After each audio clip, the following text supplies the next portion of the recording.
Alright, and how's it going everybody? Quancredible here. I'm sure as many of you have probably noticed, or if you don't know, I'll tell you now.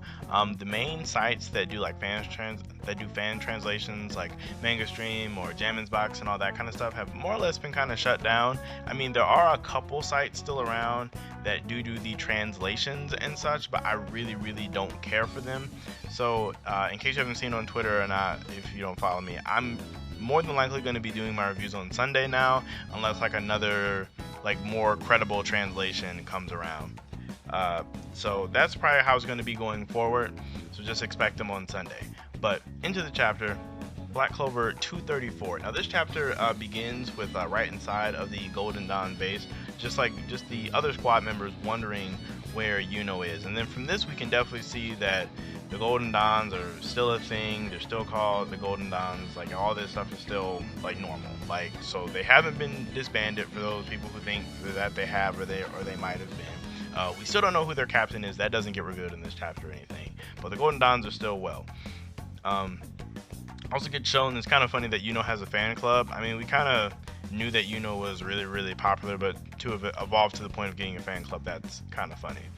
But back to Hajj Village, it's more of the father and Belle like overreacting at the fact that Yuno is a royal, saying that they knew it and all this other stuff. And if you look at it, there has been tons of signs that point to Yuno being a royal, such as his insane mana amount, even shown in the early guidebooks. He has a 5 out of 5, which only like royals have, or captains. His just innate talent and ability and all that other stuff. This has definitely been foreshadowed, so it's not like it came out of nowhere. I have seen some people react negatively to this information of Yuno being the Prince of the Spade, which I'm honestly okay with it.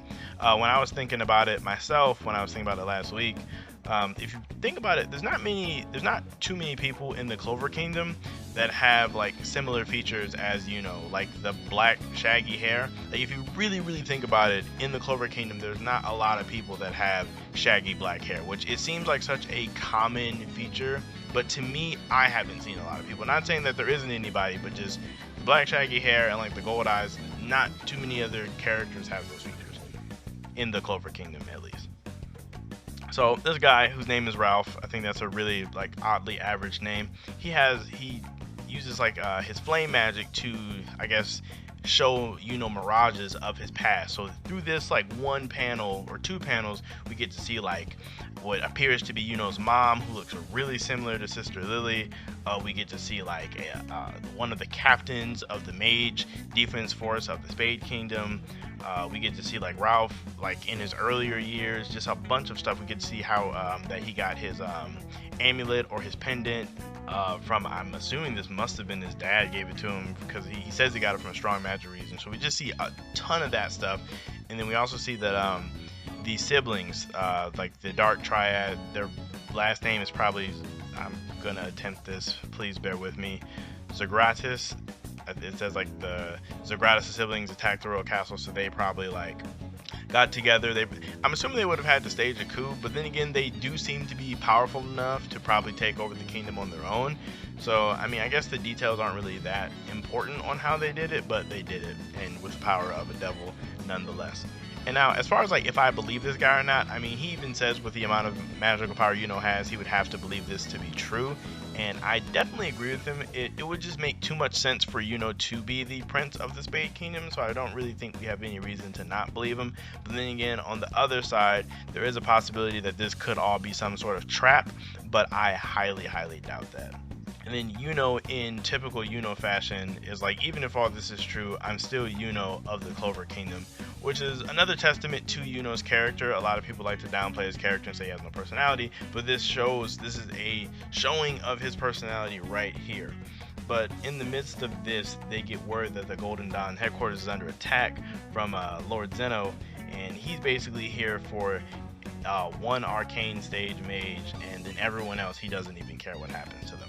So it's like I don't think that they could be looking for Yuno, just because I feel like Yuno would be like tier 1 or 0, like how Noelle is, or how Leo would be, or Luck, one of them. I feel like since he has a basic element, I feel like it will fall under them.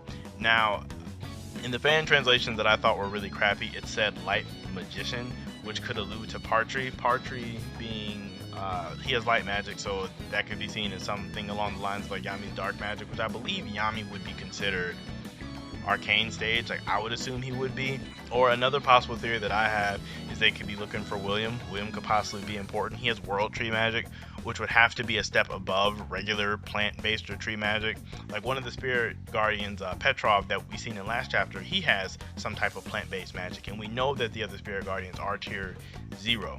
So it's just William's magic is a more impressive type of that. So in my mind, it wouldn't be that hard to believe that William could be the one that they're looking for. Either William or Partry is my bet. And then as for, I want to address another topic that is popular in the community right now about Yuno going back to the Spade Kingdom possibly at the end of all this, since he's the prince.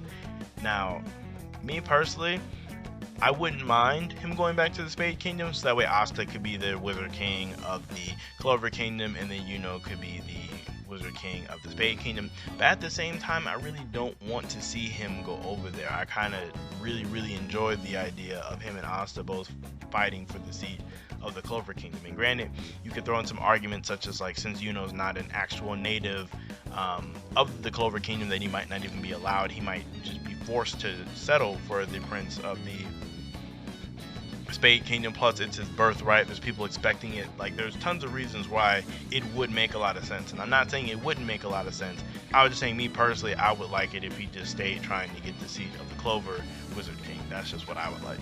So all in all, it was a fairly short chapter, but it had a lot of information and lots of setup for Yuno's character in the future, and I'm very interested to see how this all plays out in the future and seeing which character that it is that Zeno is trying to capture. Let me know in the comments who you think that they're after. Also, let me know, do you think Yuno is going to stay in the Clover Kingdom to try to be the Clover Wizard King, or do you think he's going to go over to the Spade Kingdom? Because, I mean, I'm just curious to see what everybody else thinks about it. Outside of that, I enjoyed the chapter. Big Yuno fan, so of course I'm going to love any exposition on Yuno. Like and sub if you guys enjoyed, and I will catch you guys next time.